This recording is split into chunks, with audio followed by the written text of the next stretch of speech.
दोस्तों, आज जो कहानी मैं आपको सुनाने वाली हूँ उसका नाम है जादुई लहंगे का टॉवर। बहुत पुरानी बात है। भगतपुर नाम का एक गांव था। उस गांव में मनीष अपनी पत्नी कृति और अपनी बेटी मोहिनी के साथ रहता था। कृति की एक देवरानी थी जो उसके पति के गुजर जाने के बाद उसके साथ रहती थी। उसकी एक बेटी भी थी जिसका नाम सुमन था। मनीष दोनों बेटियों को एक जैसे प्यार करता था। उसने उन्हें एक टूटा फूटा कमरा दे रखा था। दोनों माँ बेटी उसी कमरे में रहते थे और बहुत ज्यादा खुश रहते थे। मोहिनी सुमन को बिल्कुल भी पसंद नहीं करती थी क्योंकि सुमन देखने में बहुत ज्यादा सुंदर थी। एक दिन मोहिनी की शादी की बात चल रही थी। तभी कृति कहती है, सुनिए जी, कल मेरी बेटी मोहिनी को देखने लड़के वाले आ रहे हैं। सब इंतजाम ठीक से कर दिया ना आपने? हाँ कृति, सारा इंतजाम कर दिया है, तुम चिंता मत करो। आप देख लीजिए, वो मेरी मोहिनी को देखने आ रहे हैं। रिश्ता पक्का तो कर देंगे ना? आखिर मेरी बेटी इतनी सुंदर जो है। और फिर अगले दिन लड़के वाले मोहिनी को देखने आते हैं। तभी मोहिनी सबके लिए चाय नाश्ता लेकर आती है। फिर उसके पापा सभी से कहते हैं, अरे बेटी मोहिनी, आओ आओ बेटी, शर्माओ मत। बेटी सबको चाय नाश्ता दो। मोहिनी सभी को चाय नाश्ता देने लगती है। तभी शीला कहती है, आप सब इस तरह से क्यों बैठे हैं? ये लीजिए, मुंह मीठा कीजिए। ये मोहिनी ने अपने हाथों से बनाई है। बहुत ही अच्छी मिठाई है। सुमन वहीं पर कोने में खड़े होकर यह सब कुछ देख रही थी। तभी मनीष सुमन को आवाज देता है और कहता है, ये मेरे छोटे भाई की पत्नी और उसकी बेटी है। अरे बेटा सुमन, तुम वहाँ कॉर्नर में क्यों खड़ी हो? आओ बेटी, इधर आओ जरा। जी ताऊ जी, अभी आती हूँ। तभी सुमन वहां पर आती है और सबको नमस्ते कहती है। तभी करण, जो कि मोहिनी को देखने आए थे, वो सबसे कहते हैं, जी भाई साहब, अब हम चलते हैं। अब हम थोड़े दिनों में आपको कॉल करके बताएंगे कि हमारा क्या फैसला है। तभी लड़की वाले वहां से चले जाते हैं। लेकिन मोहिनी को बहुत ज्यादा गुस्सा आता है क्योंकि मोहिनी के पिता ने सुमन को वहां पर बुलाया था। इसलिए कृति अपने कमरे में जाती है और अपने पति से कहती है, क्यों जी, आपको उन सबके सामने सुमन को बुलाने की क्या जरूरत थी? तो क्या हुआ कृति, वो भी तो हमारी घर की सदस्य है ना। देखिए जी, मुझे आपकी ये बात बिल्कुल पसंद नहीं आई। अगर आपकी वजह से मेरी बेटी का यह रिश्ता तय नहीं हुआ ना, तो आप देख लीजिएगा। फिर थोड़े दिनों में लड़के वालों का फोन आता है। लेकिन उनकी बातें सुनकर मनीष के रोंगटे खड़े हो जाते हैं। तभी वो कृति के पास जाता है और मनीष कृति से कहता है, सुनती हो जी, लड़के वालों का फोन आया था। उन्होंने मोहिनी की जगह सुमन को पसंद कर लिया है। यह सुनकर कृति गुस्से से लाल पीली हो जाती है और वो वहीं पर पैर पटकती हुई उस कमरे से बाहर चली जाती है। और फिर मनीष से गुस्से में कहती है, मैंने तुमसे कहा था ना कि सुमन को वहां पर बुलाने की कोई जरूरत नहीं है। मैंने तुमसे पहले ही कह दिया था कि अगर सुमन की वजह से मेरी बेटी का रिश्ता तय नहीं हुआ तो मैं छोड़ूंगी नहीं तुमको। अब मैं उन माँ बेटी को एक पल भी इस घर में रहने नहीं दूंगी। कृति, ऐसा कुछ भी नहीं है। ऐसे सब उटपटांग बातें मत बोलो। वो लोग कहाँ जाएंगे अगर तुम उन्हें इस घर से निकाल दोगी तो? हमारे सिवा उनका कौन है? मनीष के लाख समझाने पर भी कृति उसकी एक भी बात नहीं सुनती। वो उन दोनों को उस कमरे से बाहर निकाल देती है। तभी सुमन और उसकी माँ चलते चलते एक गांव के किनारे पहुंचते हैं। तभी वहां गांव में उन्हें एक छोटी सी झोपड़ी मिलती है। चलते चलते दोनों माँ बेटी बहुत ज्यादा थक गए थे, इसलिए सुमन की माँ वहीं जमीन पर थक कर बैठ जाती है। फिर सुमन ने देखा कि सामने की तरफ एक घर का दरवाजा खुला है। सुमन वहां पर जाती है और उस घर में कहती है, कोई है? कोई है इस घर में? मेरी माँ बहुत थक गई है। क्या उनके पानी पीने के लिए थोड़ा सा पानी मिलेगा? तभी अंदर से एक बूढ़ी अम्मा बाहर निकलती है। हाँ बेटी, जरूर मिलेगा। अपनी माँ को मेरे घर में ले आओ। तभी अम्मा उन दोनों को पानी देती है और उन्हें अपने घर में आराम करने के लिए कहती है। तभी सुमन अम्मा को अपने बारे में सब कुछ बता देती है। तभी अम्मा कहती है, तुम लोग जब तक चाहो मेरे घर में रह सकते हो, यहाँ पर आराम कर सकते हो। चलो, मैं जंगल जाकर थोड़ी सी लकड़ियां ले आती हूँ, फिर हम खाना पकाकर खा लेंगे। तभी सुमन कहती है, नहीं नहीं अम्मा, आपको तकलीफ करने की कोई जरूरत नहीं है, मैं भी आपके साथ चलती हूँ।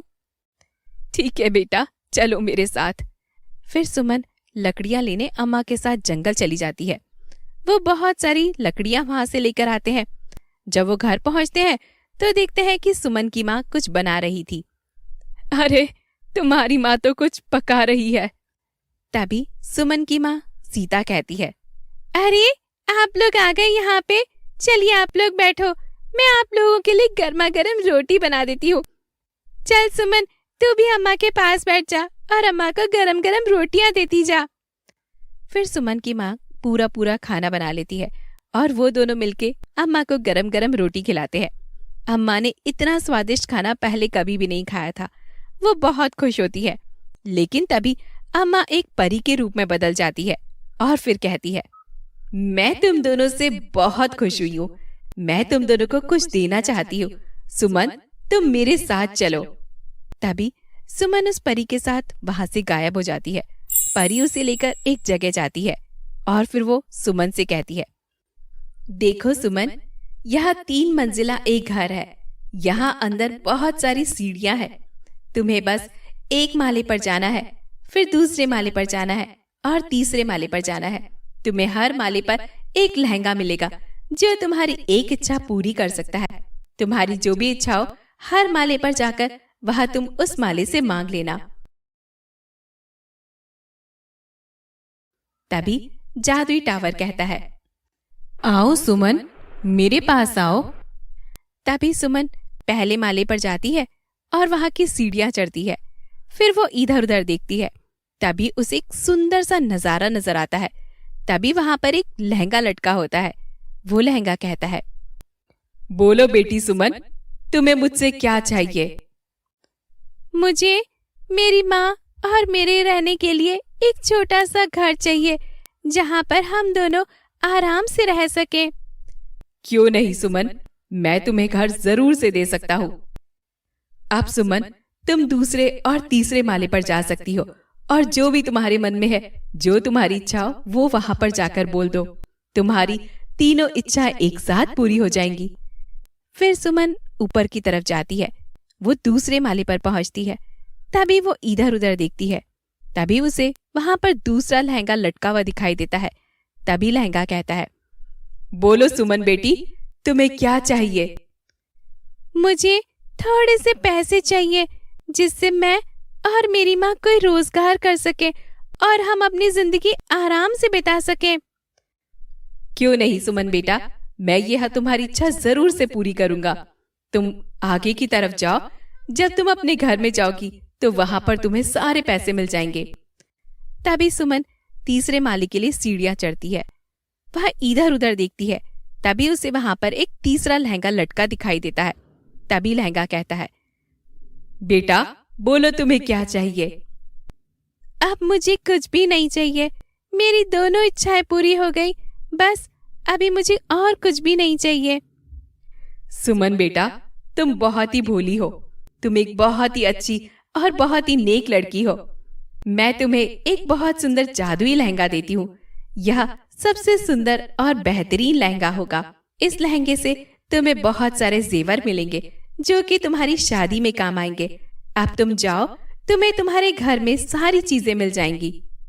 ऐसा कहकर सुमन टावर से नीचे आ जाती है और परी को सब चीजों के लिए धन्यवाद कहती है। तभी परी वहां से वापस परीलोक लौट जाती है। जब सुमन अपने घर में जाती है तो वह देखती है कि वह झोपड़ी की जगह एक बहुत सुंदर सा घर बन गया था। फिर वो जब घर के अंदर जाती है तो अंदर का हाल देखकर सुमन सब कुछ समझ जाती है कि यह सब जादुई लहंगे के टावर की वजह से हुआ है। उसकी सारी इच्छाएं पूरी हो गई हैं। फिर वो अपनी माँ को सारी बातें बताती है। लेकिन एक दिन अचानक कृति को ये सारी बातें पता चल जाती है, जिससे कि वो बहुत ज्यादा गुस्सा हो जाती है और वह अपनी बेटी मोहिनी को सारी बातें बताती है और उससे कहती है कि अब हमें भी परी के पास जाना होगा। फिर मोहिनी एक दिन परी के पास जाकर अपनी सारी झूठी कहानी परी को बताती है। लेकिन फिर मोहिनी बारी बारी लहंगों से बहुत सारी चीजें मांगती है और उनसे बहुत सारा झूठ बोलती है, जिस वजह से सब कुछ उल्टा हो जाता है। फिर जब वो घर पहुंचती है तो उसे उसके माता पिता एक झोपड़ी में बैठे मिलते हैं, जो कि जोर जोर से रो रहे थे क्योंकि अब वो लोग बहुत ज्यादा गरीब हो चुके थे। उनका बड़ा सा घर एक झोपड़ी में बदल गया था। तभी मोहिनी को सारी बातों का अंदाजा लग जाता है कि उसने झूठ बोला है, जिसकी वजह से यह सारी चीजें हुई हैं। यह देखकर मोहिनी को बहुत ज्यादा दुख होता है और वो एक कॉर्नर में बैठकर जोर जोर से रोने लगती है। तो बच्चों, इस कहानी से हमें क्या सीख मिलती है? इस कहानी से हमें यह सीख मिलती है कि हमें कभी भी लालच नहीं करना चाहिए और कभी भी झूठ नहीं बोलना चाहिए। दोस्तों, अगर आपको हमारी कहानी पसंद आई हो तो हमें कमेंट बॉक्स में जरूर से बताइएगा। और अगर आपने अभी तक हमारे चैनल को सब्सक्राइब नहीं किया हो तो हमारे चैनल को सब्सक्राइब कर ले, ताकि हमारे आने वाले अपडेट्स आपको सबसे पहले मिले। मिलते हैं अगले वीडियो में, तब तक के लिए बच्चों बाय बाय, टेक केयर।